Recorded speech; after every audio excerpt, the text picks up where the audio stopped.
1781. I'm a Continental soldier here in Philadelphia. So I'll talk about my life as a Continental soldier. I joined the war against the British in December '76. I don't remember, but that time General Washington's army had driven out of New York and across New Jersey, was in Canton, Pennsylvania.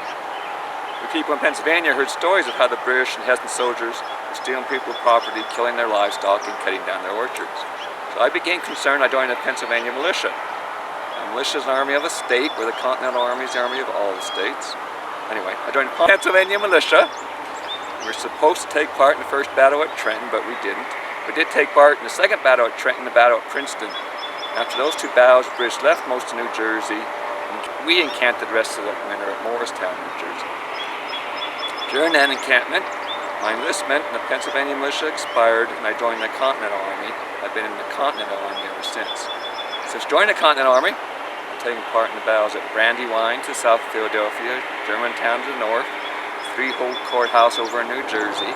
And I'm just now returned from Yorktown with the help of our French allies. We're taking the surrender of General Cornwallis's army. We hope the second surrender of our British army, the first being the surrender of General Burgoyne's army a few years ago, will convince King George to give us our independence. Now the army has three main groups of soldiers. Most of the army's infantry, that's soldiers who walk everywhere and fight on foot. Or the army's cavalry, soldiers who ride horses and fight off a horseback. And then there's the artillerymen, soldiers who fire the cannons. They have horses which pull the cannons, which they sometimes ride, but most of the time they just walk along beside the cannon as it's being hauled. So I'll start out talking about my equipment.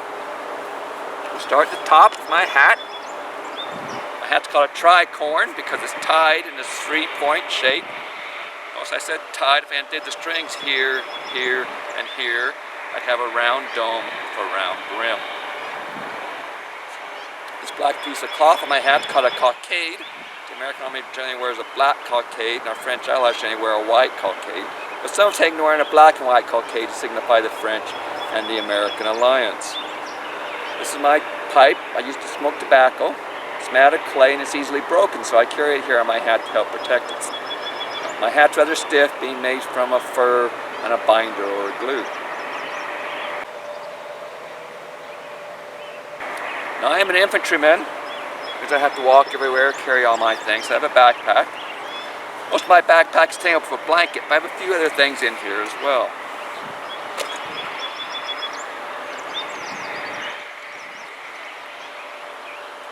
It's a workman's cap. I'm sure you know the craftsmen wear these in their shops or farmers out in the field. This is something to wear around camp when I don't want to wear my big tricorn. Also have a hunting shirt. Hunting shirt's just basically a normal shirt with a cape on the back of it. A lot of militias wear these as uniforms. Remember, the militias are state troops. They're dyed in different colors such as brown or blue or purple. But not red. Red's the color of the British Army. So again, something to wear around camp when I want to wear the big, heavy uniform coat. Carry a small Bible, probably the most common book in the colonies. It's my tin plate that I eat off of. You may have tin plates at home, but more likely you have wooden plates or porcelain plates or pewter plates or silver plates if you're rich. And when we say tin, we don't mean pure tin, we mean tin-plated iron. So the iron's dipped in a molten tin bath to plate the iron. You may have noticed, for as long as I've been in the Army, I haven't been in that many battles, so we have time to do other things. One of the things we do is play games. Two of the games we play are marbles and dice.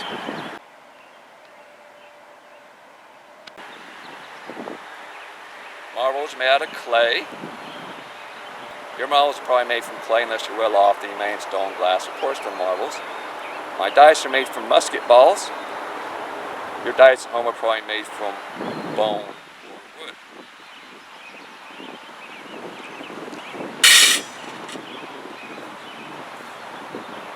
We also play card games. I have a deck of cards here.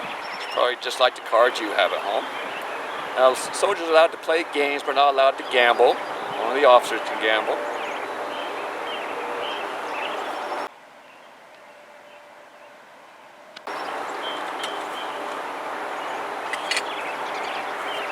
This was a pint of rum. I purchased this in Williamsburg, which is near Yorktown. I paid 600 Continental dollars for it.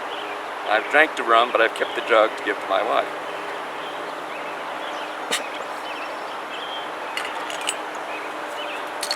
It's my writing kit. Has a bottle of Hold ink and has 2 little quills to write with. As you know, quills are just feathers. They've been cut a special way.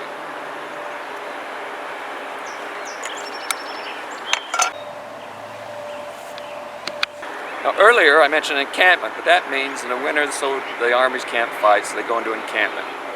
What that means to the American army is 12 men are given an axe and they're told to build a cabin 14 feet by 16 feet, and they're to spend the winter in it. The cabin has a fireplace at one end, a door at the other, and the rest of the cabin, of course, is taken up with bunks. Sometimes in the winter it becomes so cold in the cabin that the ink freezes, so I also carry a lead pencil. So it's made out of the same material that the musket balls are made out of, but it's just a different shape.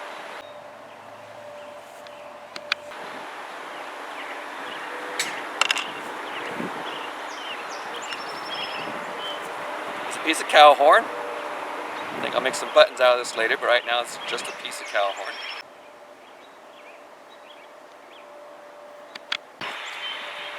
This tobacco is what I smoke in my pipe. So, you know, tobacco is just a leaf that's been pressed together. And then it's pressed together 2 different ways. One way is to press it together and form it into a twist, which is what this is. The other way is to press it together and make a hand, which is just the leaves flattened out together. So it's shaped like a fan, basically. So it's tobacco.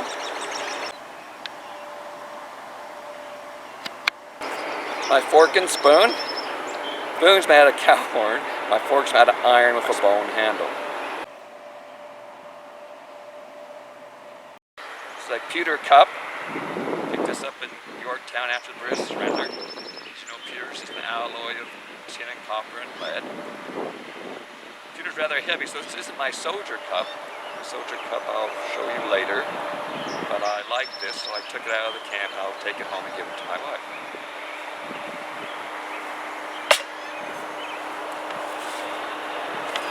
So I have a newspaper.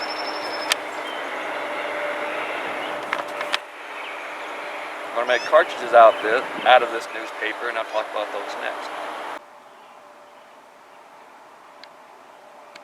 On the right hip of every infantryman is what we call a cartridge box. And in the cartridge box are cartridges. Cartridge looks like this. In the lower part there's a musket ball, and the upper part is full of gunpowder.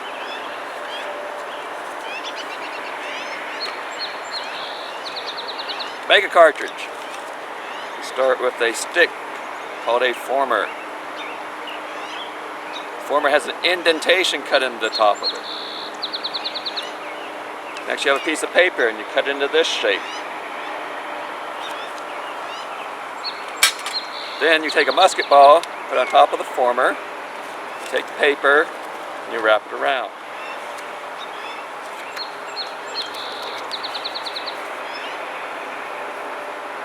Squeeze off about the musket ball, tie off a piece of string,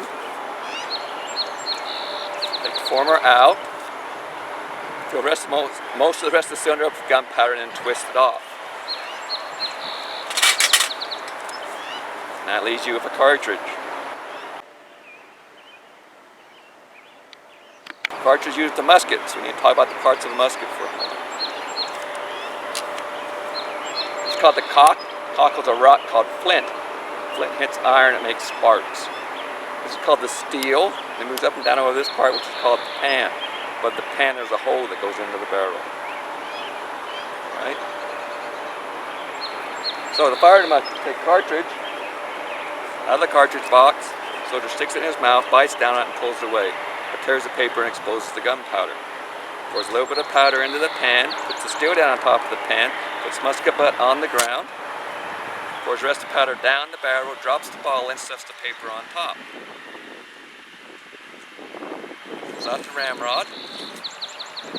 He rams the ball and paper down to the bottom of the barrel where it's resting on top of the powder, which is opposite the pan. Then puts the ramrod away, and the musket's ready to fire. So it brings it up, Well, he cocks it and pulls the trigger. Pulls the trigger, the cock flies forward, it hits the steel, knocks the steel forward and makes sparks. The sparks fall in the pan, which ignites the powder in the pan, which ignites the powder in the barrel and blows the ball out and hopefully hits a British soldier.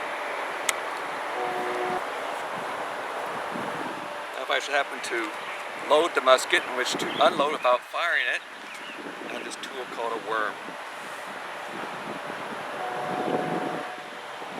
The worm goes on the opposite end of the ramrod, opposite the end that's used for ramming. It threads on.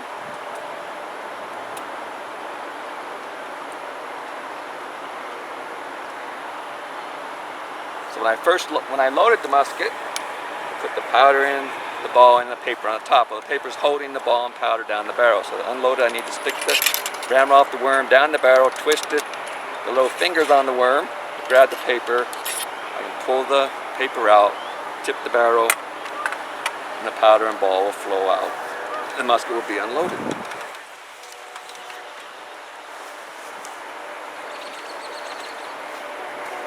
Last thing I carry in the cartridge box is a flint wallet.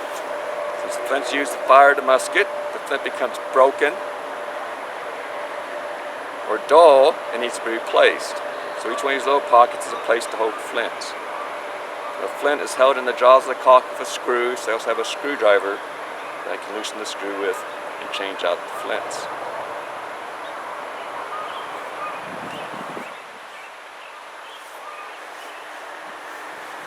Cartridge box. So I have this little brush the pan out because when I fire the musket, there's ash in the pan, so I need to brush out the pan once in a while. I also have this little wire called a pick, and that's used to keep the hole between the pan and the barrel open.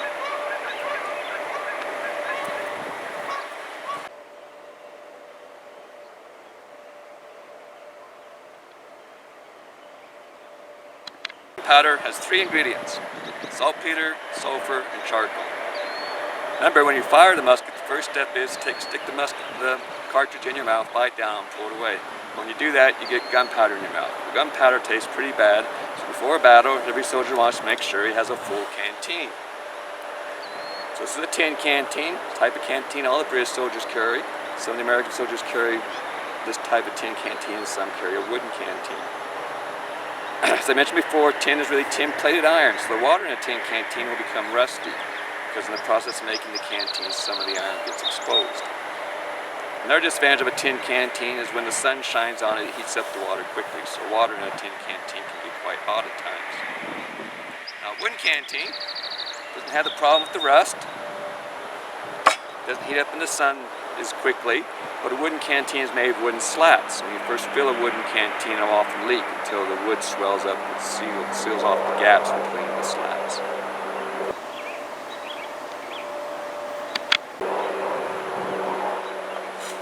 This is a haversack. So soldiers are given to carry food in. And a member of General Washington's Army don't have a lot of use for this because they rarely feed us more than 1 day at a time. In fact, we were back at Morristown a few years ago. We were going 4 and 5 days without anything. So mainly I use this to carry other things besides just food. I carry a wooden bowl. You may have wooden bowls at home, or pewter bowls, or porcelain bowls, or silver bowls if you're rich. Clay bowls, pottery bowls. Most soldiers don't carry a separate bowl, they do everything into a tin plate, but I like to have a separate bowl. This is my cup. As I mentioned earlier, the pewter cup is my soldier cup because it's somewhat heavy. Most soldiers for cups use horn cups or tin cups. So this is a horn cup, it's made out of horn, and it's much lighter than a pewter cup.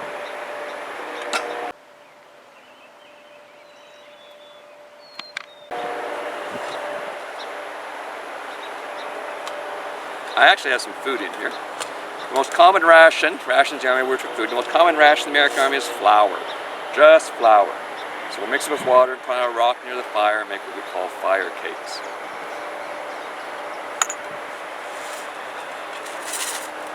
The second most common ration in the American Army is corn. Corn comes in 3 basic forms, either corn kernels like this, or cornmeal where the kernels have been broken up, or corn flour where the corn has been ground into a flour.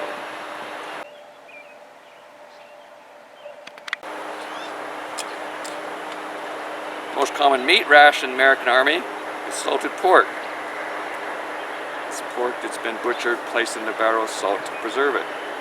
So per regulations, it should receive a half a pound of salted pork a day. So this is about a half a pound.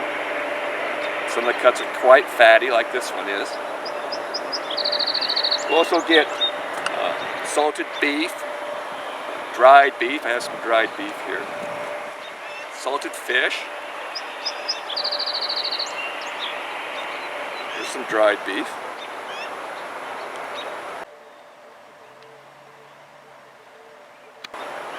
We'll get fresh beef. They bring cow to camp, butcher it, and give us fresh meat. In Yorktown, we were especially fortunate in that there were some hogs caught between the American and the British siege lines. And sometimes at night we'd go out and capture a hog, so we had a bit of fresh pork at Yorktown.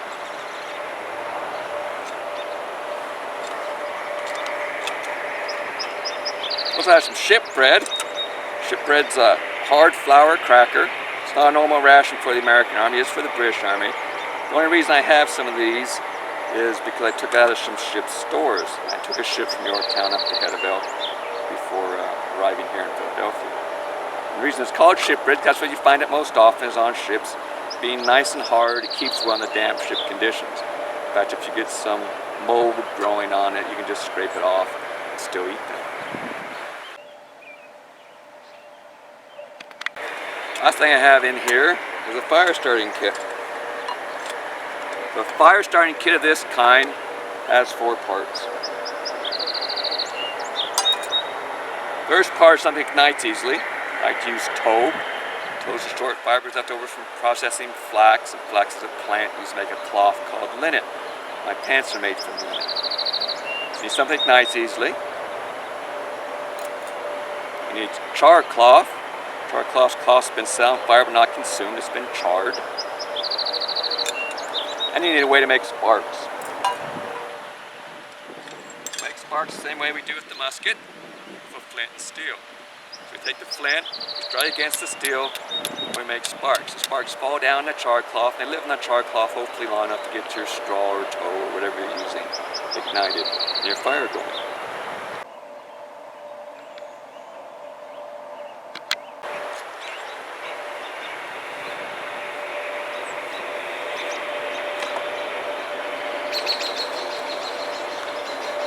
The bayonet goes on the end of the musket.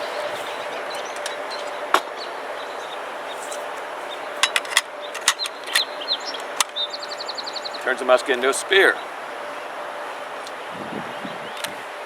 Beginning of the war, all the British soldiers had bayonets and a lot of us didn't, so a favorite British tactic was to get in among us with their bayonets. We learned how to counter that tactic very quickly, and that was to run away. After the encampment of Valley Forge, we obtained bayonets and became quite proficient with them. In fact, at Yorktown one evening, there were 2 little British forts called redoubts. The Americans took one using just their bayonets, and our French allies took the other one using just their bayonets. So once you know some things about the bayonet, it goes on the outside of the barrel, and it's offset, so you can still load and shoot the bayonet on. Also, what I'd like you to notice the shape of the bayonet. It's tapered and triangular. It's tapered, so when you stick it in somebody, it's easy to pull out. And it's triangular to make a T-shaped wound. This bottom part makes a cut like this. This upper part makes a cut perpendicular to it. So it makes a T-shaped wound. The reason that's desirable, if you do not kill somebody and you stab them with the bayonet initially, they'll go into the hospital. And their T-shaped wound will take longer than heal than a straight cut wound if the bayonet was just like a knife.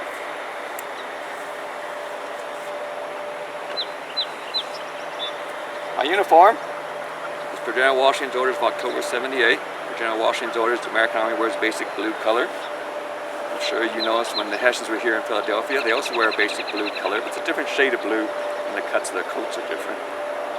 The red part of my coat is called a facing. The facing color varies based on which state the regiment's from.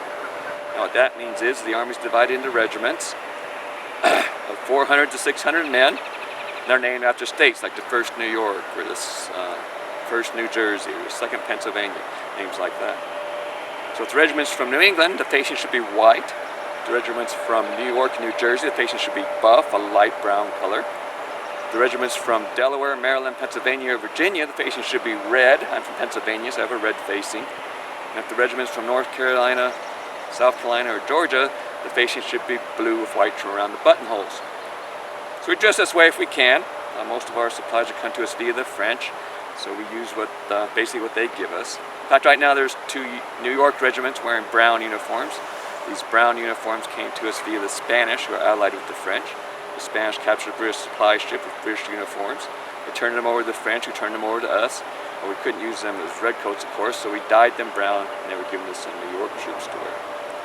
The facing just isn't for looks. The sleeve facing, if you unbutton it and unfold it, provides more coverage when it gets cold outside. Front facing, same type of thing. You unbutton it on one side, take it to the other side and button it up, and it closes the coat up. Makes it warmer. The coat also has tails on it. The tails are hooked together. So again, if you want more coverage when it gets cold, or less coverage when it's warmer. Underneath the coat, we dress more or less like civilians. Our underwear, underlayer is a shirt. On the shirt we have a waistcoat. On our neck we wear a stock. Stock's a strip of cloth that ties on in the back.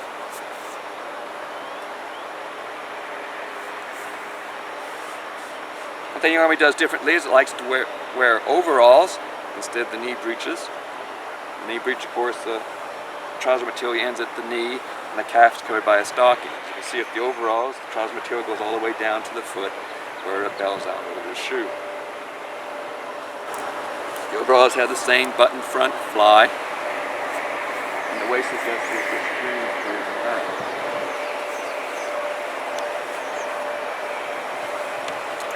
I have buckled shoes.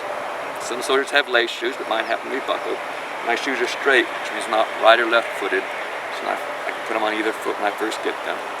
If they start to wear on that foot, I can change feet and get a little bit more wear out of them. Then I wear stockings, and that's all.